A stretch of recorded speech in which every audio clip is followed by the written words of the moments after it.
Pues yo soy Juanjo del restaurante Pablo. A mí la gente me llama Pablo, pero Pablo no soy yo. Pablo es un restaurante que viene de 1975 y Pablo era el fundador del restaurante, que era el padre de mi pareja de Fatigas. Y lo que hacemos aquí en León, bueno, lo que trata hoy la clase de hoy, es que estamos en una zona en el noroeste de España en la que tenemos 3.000 kilómetros de ríos. O sea, imaginaros lo que hay aquí de agua, que parece que no, y no tenemos mar, en los que se puede pescar. En los que se puede pescar lo que hablábamos antes, que era como desde truchas, lucios, cangrejos, ranas, muchas especies que hay aquí en los ríos de León. Entonces lo que intentamos ahora es un poco repoblar y recrear los ecosistemas donde crecen estos animales, para poder surtirnos a nosotros, para seguir creando esa cultura gastronómica en nuestros restaurantes sin tener que hacer capturas que no son legales, y aparte que contribuirían también a la despoblación y a seguir despoblando los ríos. Ahí tenemos una trucha muy chula ahí en unas piedras de río en la imagen.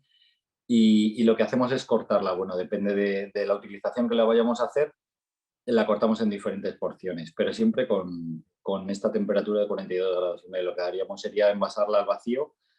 Hay veces que hacemos la trucha escabechada, entonces creamos un escabeche haciendo como un fumet de pescado, pero con las pieles y las espinas de la propia trucha. Haríamos un escabeche, envasaríamos con ese escabeche envasado al vacío unos 15 minutos más o menos. A esa temperatura estaría cocinada. Y si no, lo ponemos con un poco de aceite de oliva, y también a la misma temperatura en un runner o en un horno de vapor. Lo haríamos a 42 grados y medio. Con el resto de la trucha hay miles y múltiples posibilidades. Se puede hacer la piel, secarla y luego freírla, que es más normal, lo conoce más gente, lo que sería como un torreno o como un chicharrón que se hace con las pieles de los pescados. Nosotros lo haríamos con la trucha, a veces lo usamos para snack o simplemente para poner un polvo luego deshidratado de esa corteza. A día de hoy en el restaurante que estamos haciendo, estamos cociendo todo lo que son las pieles y las espinas, y luego lo reducimos de tal manera que conseguimos tener esa gelatina, como una gelatina de un pescado, que normalmente lo que haríamos sería con un pil en el caso del bacalao. Nosotros lo que hacemos es luego también con grasa de jamón ibérico.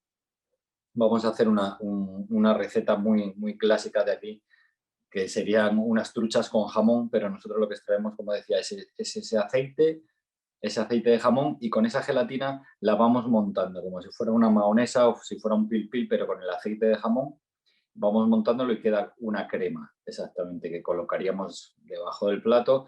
Luego las huevas de la trucha las pasteurizamos. Cuando nos llegan, cogemos las dejamos, las lavamos bien con agua, y luego las dejamos en agua con sal, de más o menos un 15, un 20% de sal por litro de agua, y curamos esas huevas de trucha. Luego las llevamos más o menos a 80 grados, hacemos como una pasteurización muy rápida para luego tenerlas conservadas.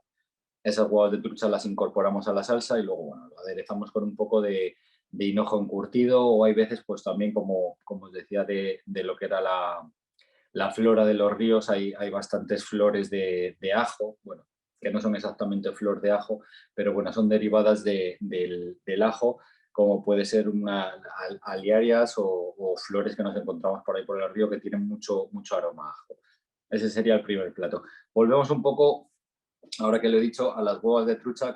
Nosotros con las huevas de trucha, al poder tenerlas en la misma piscifactoría, nosotros sabemos cuándo tienen huevas de trucha las truchas que recogen. Entonces, extraemos esas huevas de trucha sin que se rompa la bolsa, y lo que vamos a hacer es como si fuera una botarga, la botarga italiana típica, pero nosotros lo hacemos con la hueva de la trucha. Esa membrana lo que hacemos es curarla en sal durante 2 o 3 días, y luego la colgamos a secar. Incluso hay veces que se pueden ahumar para darles esos toques ahumados, y hacemos nuestra propia botarga de la hueva de trucha.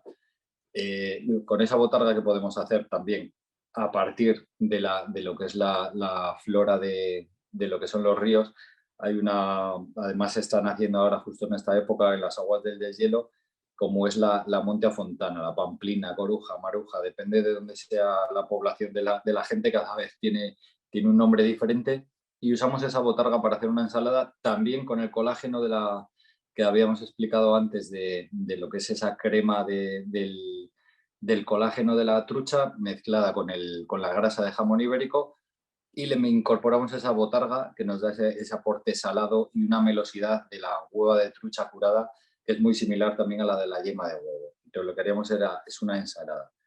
Por esa parte, la trucha yo creo que hay bastantes posibilidades que tiene de elaboraciones. También mucha gente lo asemeja al salmón por la estructura, pero es una estructura mucho más fina, y tratándola a 42 grados y medio es muy melosa y se deshace en la boca. También en los ríos también tenemos lucios. Tienen un poco menos de interés porque el lucio, depende de donde coma, puede saber un poco a fango, pero si está capturado en zonas muy limpias también. Es un pez que tiene aparte también muchísimo colágeno y nos sirve en elaboraciones muy similares a lo que es el bacalao. Puede usar. También tenemos aquí en León, esto es una anécdota, que antes había un criadero de salmones. En León es imposible que vengan los salmones porque no estamos pegados al mar, no pueden remontar arriba al río, pero habían criado salmones y se escaparon varios, y en algunos pantanos de León pues hay algún salmón. Pero bueno, nadie sabe ni dónde están, ni nadie los ha visto. Es como el monstruo del lago Ness. No sabemos si hay algún salmón o no. Es una leyenda urbana. Luego vamos también a lo que son los cangrejos. El cangrejo de río, el verdadero cangrejo autóctono de León, ya no existe, está en peligro de extinción y nadie lo tiene ni se puede capturar. Nosotros en el restaurante lo podemos usar, aunque haya desde instituciones que lo están intentando regenerar, tampoco nos dan la opción de poderlo usar. Entonces tiene que ser cangrejo americano.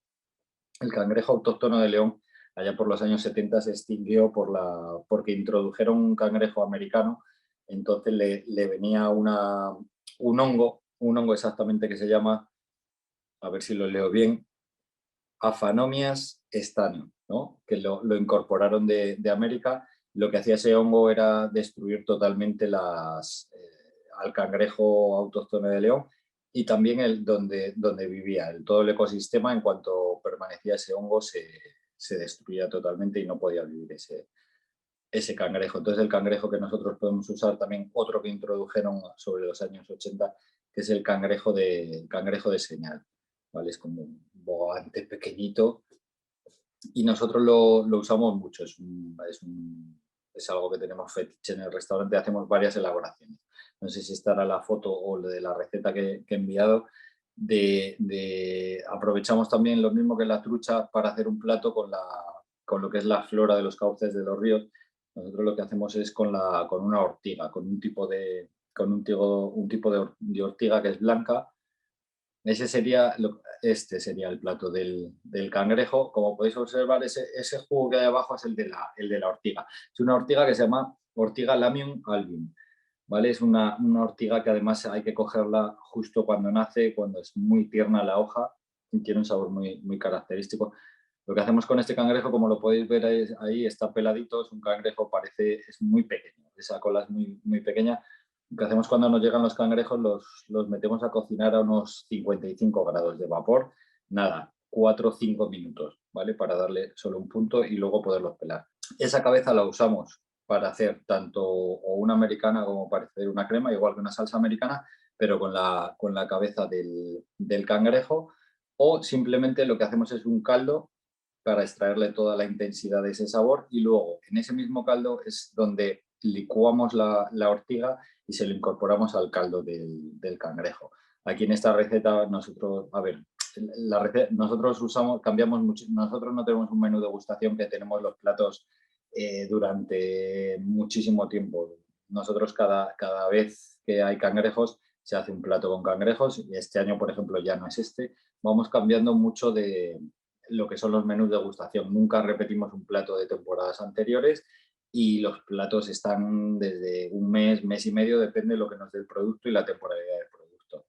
Y en este caso lo que ven ahí son como unas esferas que hemos hecho también con unos ajos tiernos, para darle ese aporte a la salsa, y luego unas albóndigas de garbanzo. Es un falafel, pero está hecho con un falafel que no es del garbanzo seco, sino que nosotros cogemos el garbanzo en verde y hacemos un falafel. No necesitamos ni hidratar lo que es el garbanzo para hacer el falafel. Va directamente en verde para hacer el albondiguilla de falafel. Este sería el... Y las florecitas que hay también vienen a colación un poco, también es un producto semiacuático, como sería el ombligo de Venus. Este ya estaría en flor, este ya está más pasada la primavera. El ombligo de Venus nace pues, en las piedras o en los campos que están cerca del río con muchísima humedad y es una planta, ¿sí?, que está pegada a las rocas, que por ese aporte que tiene de la humedad de las rocas es una planta que tiene mucha acuosidad. En Francia la llaman filet muchas veces porque lo que hacen con esa planta, al ser tan acuosa, la pasan por harina y huevo, la comen y cuando se corta es muy carnosa, tiene mucha agua, da la sensación de que es un filete. Con el cangrejo, pues también podríamos hacer los guisos típicos de aquí de la zona, como hablábamos antes de lo que era la cultura gastronómica de León, de la provincia de León. Los cangrejos se guisaban. Somos una zona muy de pimentón, un pimentón agridulce, que vienen de unos pimientos agridulces secos, y hacemos un guiso con pimientos, pimentón, un poco de vino blanco. Es un guiso muy típico, muy contundente de aquí de esta zona que es norte, que aquí hace bastante frío. Sobre el cangrejo, pues que se está intentando repoblar un poco ahora lo que son ciertas zonas en las que no tenemos este hongo, para que esperemos que en un futuro estamos hablando a 30 años, se pueda tener. También se están intentando tener piscifactorías, que no serían piscifactorías porque son cangrejos, para poder poco a poco intentar a lo mejor vender a algún restaurante estos cangrejos. Pero bueno, a día de hoy ya digo que está totalmente prohibido y tenemos que usar cangrejo de señal, es un cangrejo americano. También vamos a hablar un poco de lo que es de la fauna de las ranas. La rana también es muy típica de aquí, de esta zona, desde León hasta bajar a Extremadura. La rana también es típica en otros países, pero aquí en España, sobre todo en esta zona, lo que son lo que era la ruta de la Plata, que iban los arrieros y se iban pasando las recetas unos a otros. La rana es el plato más emblemático del restaurante Pablo. El restaurante Pablo viene de 1975 y ya en esa época usaban las ranas y hacían el guiso de ranas. Como decíamos antes, igual que el cangrejo, es un guiso muy contundente, con ese pimentón, pero también tiene la parte de un unto que dejan añejar durante un año esa grasa, y le incorporan ajo y sal para que le dé ese rancio a la salsa, como puede ser también el caldo gallego. Una salsa que lleva tomate, pimentón y unto. De ahí se colocan las ranas, solo la anca de rana, solo las patitas de la rana, y se guisan en esa salsa con un poco de pimiento, luego un huevo escalfado. Nosotros, como en nuestra labor de darle la vuelta a todo, lo que usamos van a ser dos elementos también derivados del agua, como puede ser, ahora está muy de moda, es la lenteja verde, pero que en realidad no es una lenteja, es una planta, es una microplanta que nace en los ríos, que es una lentejilla verde. Ahora se usa mucho, es un superalimento. Entonces lo que usamos es el hábitat de la rana, que también tiene esas lentejas verdes, para incorporarla a nuestro plato. Nosotros lo que cogemos es, con ese mismo unto, luego hacemos como si fuera una salsa verde, en teoría, con ajo, perejil y un poco también de lenteja verde, pero no la lenteja verde acuática, la lenteja verde de verdad, donde está en la plantación en verde, la lenteja, la legumbre. Nosotros la recogemos en verde, se extrae una por vaina, es un trabajo bastante laborioso, y se le incorporamos a esa salsa para hacer una crema verde, y luego ya por último le incorporaríamos al final del plato lo que es esa lenteja acuática que es del hábitat de la rana, del anca de rana. El anca de rana también está prohibidísima cogerla porque está en peligro de extinción. Como podéis comprobar, el ser humano nos estamos cargando todo el ecosistema, el problema es nuestro. Y si queremos mantener una cultura gastronómica, tendremos que volver a recuperar esos ecosistemas recreándolos nosotros mismos, que tenemos lo mismo que hemos tenido el poder de destruir esos hábitats, tenemos el poder también de poder reconstruir esos ecosistemas sin seguir destruyendo más los ríos ni los medios acuáticos. esa sería la rana. En cuanto también a un poco de flora de los ríos, nos podemos encontrar en los cauces de los ríos, como en los montes. Yo digo siempre que hay que ir mirando, cuando vamos al monte, hay veces que en vez de mirar para arriba también hay que mirar un poco para abajo, porque nos podemos encontrar verdaderas maravillas. En los cauces de los ríos, aparte de lo que decíamos del ombligo de Venus o de la ortiga o del ajo, en esas épocas de deshielo están las marujas, también está el berro de agua, y, lo que queremos hacer también es un poco intentar plantar esas plantas, pero creando un ecosistema. Porque el berro de agua, tanto las pamplinas que nacen ahora en la época de deshielo, en muchas épocas del año tampoco se pueden consumir, porque si hay ganado en las montañas pastando, ese ganado nos puede traspasar otro hongo también que sería muy perjudicial para el hígado. Es un hongo que crece en los hígados, sobre todo de las vacas y de alguna oveja o algunas especies que dejan pastar en la altitud. Pero bueno, eso ya sería más en primavera y en verano. Nosotros lo que lo intentamos es recuperar o coger algunas justo en la época del deshielo. El berro de agua no tiene nada que ver con los berros que consume la gente que vienen en las bolsas de los supermercados, sino que es un berro que no tiene ese picante tan que pica tanto en la boca, sino que sería un picante más, se asemejaría a este berro a la hora de comerlo o a la hora de licuarlo o hacer una crema, más como ese picante nasal que tiene el wasabi, ¿vale? Para que os hagáis una idea de lo que es. También a lo largo del río también hay lúpulos, hay encinas o endrinas también para hacer licores. Los lúpulos, el lúpulo aquí en León también es muy famoso, que se lo llevan muchas fábricas de cerveza a la hora de confeccionar sus cervezas también, y por ese amargor que le da un lúpulo característico que se empezó a cultivar aquí en León en 1930. Parece como que es un lúpulo autóctono, pero bueno, no llega ni a tener 100 años lo que es el lúpulo. ¿Qué más podemos contar de los ríos? Que en estas épocas, pues bueno, empieza todo lo que hablábamos antes del agua del deshielo, empiezan a llenarse los ríos y hay en varias zonas que se puede pescar sin muerte a estas truchas de las que hablábamos antes, que nosotros usamos en los restaurantes. Yo creo que, bueno, soy muy rápido hablando, me queda bastante tiempo. No sé si tendréis alguna duda o alguna pregunta que haya surgido así ahora, así rápido. Hola Juanjo. Pues mira, Hola. acaba de preguntar justo Armando. Te Sí. preguntaba que cuáles son las plantas acuáticas que se pretenden recuperar.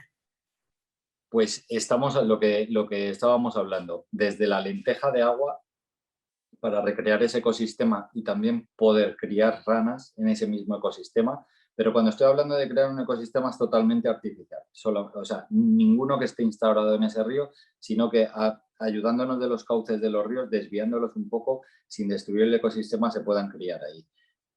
Tenemos plantas más acuáticas, lo que hablábamos, el lúpulo está muy cerquita, pero no es considerada acuática, pero la pamplina, por ejemplo, el nombre científico es la Montia fontana, es acuática totalmente.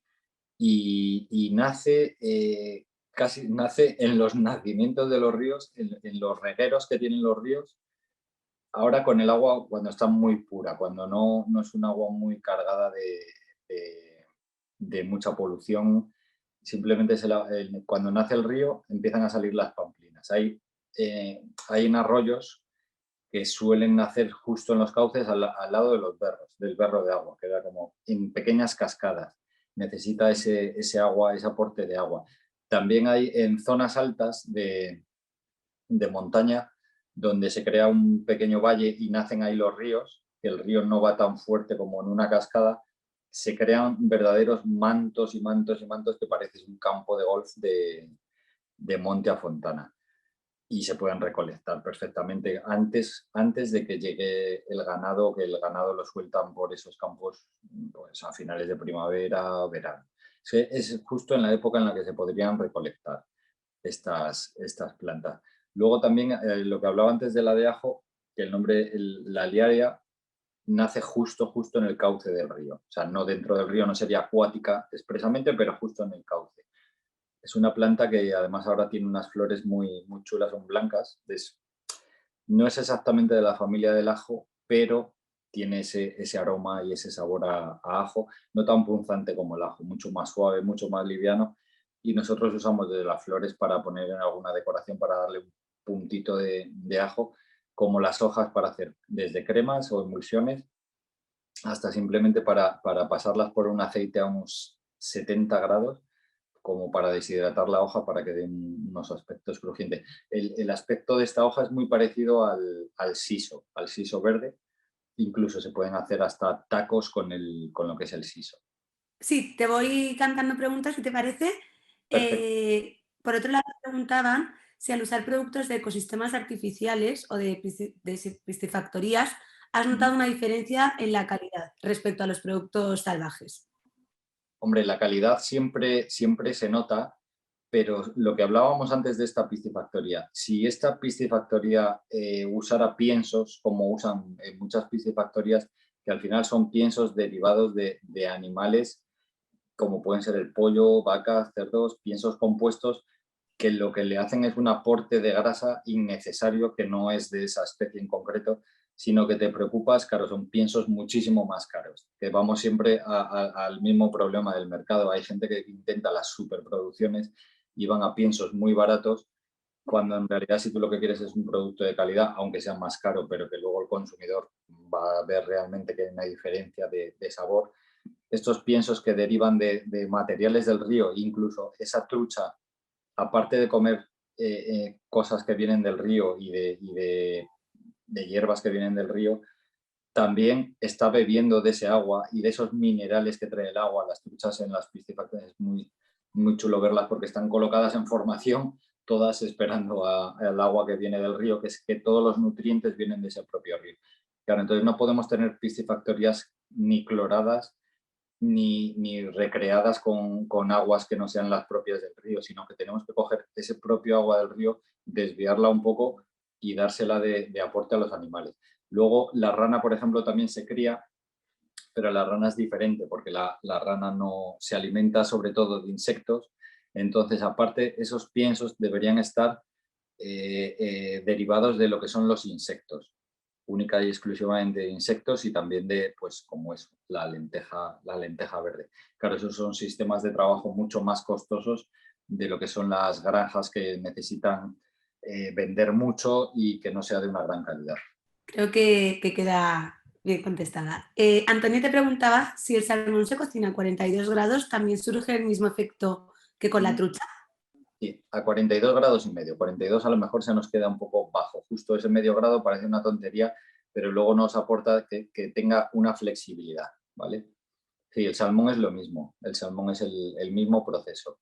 En todos los pescados que sean asalmonados, también que sean muy grasos, por ejemplo, se me ocurre ahora un pez espada, por ejemplo, también esa temperatura les valdría. El atún, por ejemplo, también le valdría esa temperatura. Lo que pasa es que el atún cambiaría un poquitito de color.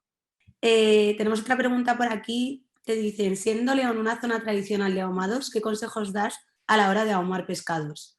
Aparte de la temperatura, ¿interesa limpiar los lomos para que coja más sabor a humo o mantener los pescados enteros? A ver, ahí hay varias opciones y en la técnica del ahumado, la pieza entera, también depende mucho, aquí jugamos también con las temperaturas del ahumado, ¿vale? No es lo mismo un ahumado en frío que un ahumado en caliente. Nos aporta diferentes texturas y diferentes maneras a la hora de hacerlo. Para ahumar en frío, sí recomendaría ahumarlo lo que es el lomo con la piel, en caso de una trucha, por ejemplo, ¿vale? Me voy a referir solo a una trucha. En caso de hacer un ahumado en caliente, pero cuando hablamos de hacer un ahumado en caliente es aportarle ese ahumado, pero a unas temperaturas también, estamos hablando de 40, 50 grados a lo sumo de ese ahumado. ¿Qué nos ocurre aquí? Al tener la pieza entera, luego ese ahumado se va a desmoronar mucho más, pero el sabor es muchísimo mejor al haberlo ahumado en caliente y salen, no es que salgan esas típicas lascas como puede ser un bacalao o una merluza, en la trucha saldrían como deshilachados, pero deshilachados que tienen un sabor del ahumado espectacular. Hace un plato, además, mira, me viene a la cabeza un plato que lo hacen en Dinamarca, en Kadú, que sacan directamente el lomo y con 2 cucharitas, el lomo, claro, al haberse ahumado, se ha oxidado justo la parte de arriba, quedaría como un plástico, y la parte de la piel también. Entonces ellos lo que introducen son como cucharas y van deshilachando esa trucha. Ellos lo hacen con salmones. Sería con una trucha y salen deshilachados, pero es muy meloso y con una intensidad del ahumado. Genial. Patricia te dice, chef, ¿cómo se hace el ahumado frío? El ahumado en frío. El ahumado en frío simplemente es, pues eso, coger desde ramas a las que tú les puedes coger, pueden ser de encinas, como le puedes hacer un aporte de aromáticas, ¿vale? También de esas aromáticas que hay alrededor del río, le puedes meter tomillos o lo que se te ocurra, y simplemente poner las brasas, dejar que se apaguen un poco y depende, nosotros lo podemos hacer en el horno que tiene resistencia, metes las ramas en la resistencia, cierras el horno y lo dejas ahumando durante toda la noche y ya estaría. O si lo van a hacer en casa con una olla, dejan que se apague ese humo, o sea, ese calor que tiene, lo colocas y lo tapas, ¿vale? Luego ya dependería del tiempo que quedas, más intensidad o menos intensidad. Hay gente que ahuma, volvemos a la picaresma de siempre, con sales ahumadas, directamente lo curan con sales ahumadas, sales con humo o con gotitas de humo y lo dejan curar unas horas y ya lo tendrían. Vale, perfecto. En lo que surgen más preguntas y como tenemos todavía un poquito de tiempo, te propongo a ver si nos puedes contar alguna receta más que seguro que los alumnos están deseosos que hagas con productos de río. De río. Bueno, podemos hacer lo que es una crema de berro, el del berro que hablábamos antes, que hay que cogerlo ahora cuando tiene todo ese agua y tiene ese picante. Y es nada, simplemente sería escaldarlo, triturarlo bien, colarlo, pasarlo por un colador que quede bien fino y luego le podemos dar el aporte de un caldo o hasta de un fondo de pollo, por ejemplo, un caldo de pollo o un caldo de pescado, depende luego la utilización. Nosotros normalmente, bueno, eso va en un aperitivo y haciendo un praliné de piñones, ¿vale? Que sería el praliné de piñones por arriba y luego la crema de berro por abajo. Sería como un pequeño bocado. Y eso, podéis ir preguntando por... Mira, Armando ha levantado la mano justo. Ahora mismo te doy acceso, Armando. A ver, ahí sí. Ahora te escuchamos. Oh, qué Hola maravilla. Armando. ¿Qué tal, chef? Muchas gracias, chef, por la mentoría, muy interesante. De hecho, una de las cosas que me llaman mucho la atención es un impacto que se presenta prácticamente a nivel mundial y es precisamente la contaminación y aunque no lo quieran aceptar algunas personas, el cambio climático que realmente sí está afectándonos a todos. Esto hace que se alteren los ecosistemas y también la mano del hombre que destrozamos todo en realidad, ¿no? Hay que ser más honestos, no, hay muchas personas que se van por el sentido económico de producción a lo muy rápido y destruimos el ecosistema y después nos quedamos en cero. Y eso también es algo que vivimos aquí en Tabasco, en México. Parte de los ríos se tiene la pesca de la trucha y de otras especies, perdón, de la mojarra y otras especies. Aquí la tierra es caliente, el agua es caliente, la trucha no se da, es de agua fría. Pero la mojarra sí se da y tenemos también el mismo impacto con tortugas de diferentes especies que también corren peligro de extinción. Dicen todo lo que se mueve se come y yo no creo que sea cierto. Entonces, veo la idea de hacer una desviación en el río y suena muy interesante, pero también me hace pensar sobre la piscicultura que se hace en granjas. Sí, son medios más cerrados, pero la piscicultura no necesariamente es una tina de agua separada, sino que también se hace dentro de los ríos con redes y mallas para proteger a las especies. ¿Es algo así lo que está usted pensando?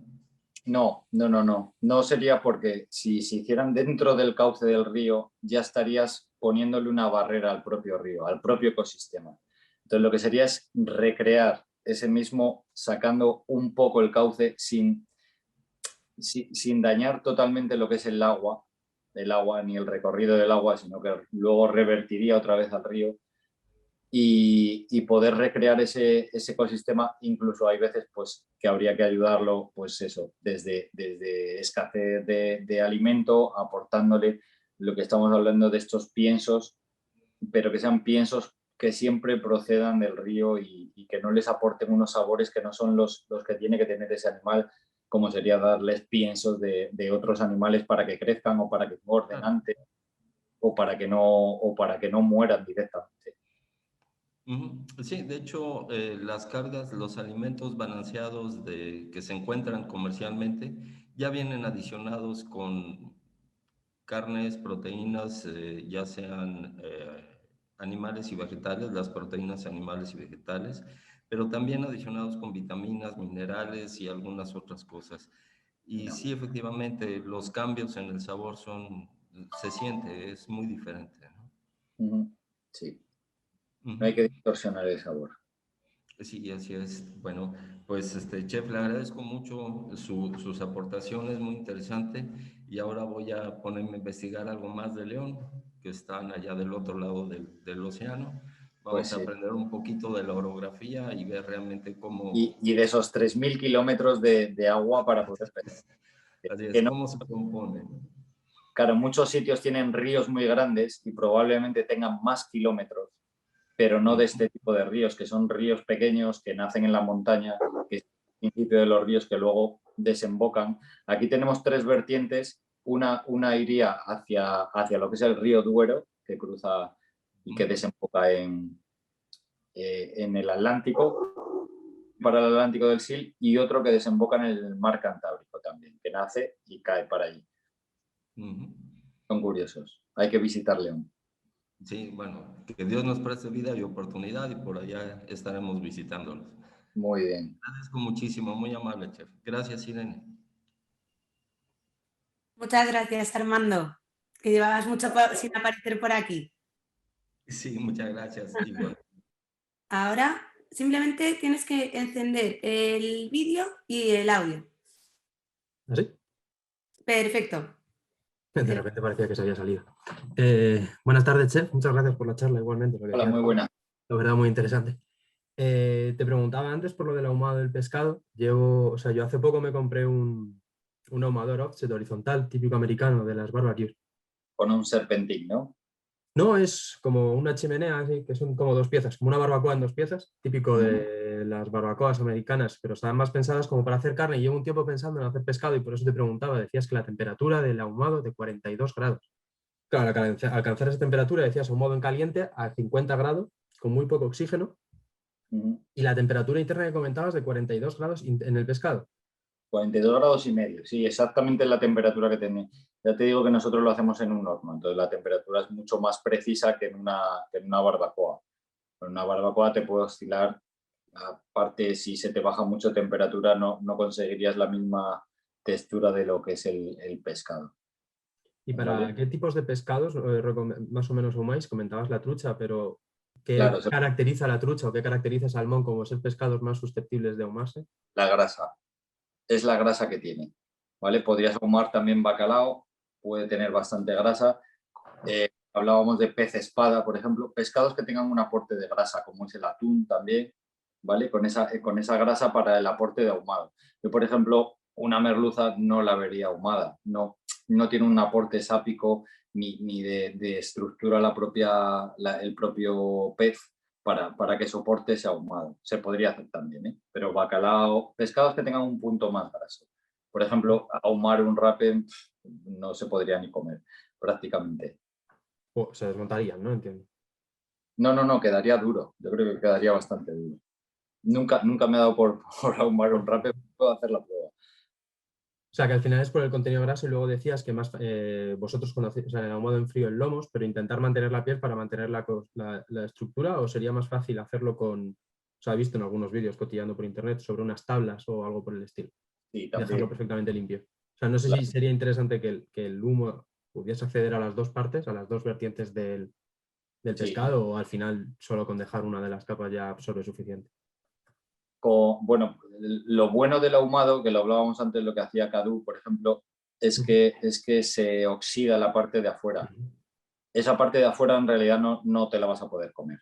Entonces, si dejas la piel, tienes otra parte de abajo en la que sí te puedes comer. O sea, que sí que sería. Claro, dejas la piel, entonces puedes llegar hasta la piel para comerte la piel. Si dejaras al aire o ahumándose las dos partes, tendrías dos partes que no te puedes comer, como es la parte de la oxidación de arriba y de abajo. O sea, que tendrían que ser trozos más grandes. Sí, sobre todo piezas más grandes. Sí. Vale, perfecto. Más grandes mejor. Vale, muchas gracias, chef. A usted. Muchas gracias. De momento creo que no hay ninguna pregunta más. Quiero dar 2 minutillos para ver si surge alguna. Si quieres ir añadiendo algo, Juanjo, todo tuyo. Pues nada, que encantado de poder participar en estas clases y dar un poco a conocer lo que es nuestra cultura gastronómica aquí en León. Nosotros también, bueno, aparte de lo que es los ríos y todo, somos una población que tiene muchísima legumbre, de las que más tiene de toda España. Nosotros también nos surtimos mucho de lo que es las legumbres, y como hablaba antes, para hacer el plato del cangrejo, que usamos el garbanzo en verde, también las alubias, en vez de dejarlas y comprarlas secas, aprovechamos el momento de recolección y las tenemos en verde, como nosotros lo llamamos en verde, que simplemente las pones a cocer directamente, no tienes que hidratarlas durante una noche para luego cocerlas. Y lo que evitas con eso también es la deshidratación que encoge, y luego la hidratación, que la membrana o el ollejo de la legumbre se destruya. Perfecto. Bueno, ojalá podamos, yo que soy de Madrid, ojalá pueda visitar también pronto León, que a mí me pilla cerca. 2 horas y cuarto solo. Son 2 paradas de metro. Y disfrutar de su gastronomía, que además la zona la conozco bien y ya hay ganas de poder movernos libremente, ¿no? Pero bueno, pues muchísimas gracias, de verdad, Juanjo. Que sigas, pues eso, dando visibilidad a la cocina local. Y bueno, muchas gracias a todos, quedan por aquí las gracias. Muchísimas gracias a todos por estar una semana más. No me voy sin recordaros que os podéis descargar el diploma firmado por Juanjo dentro del curso y la presentación también.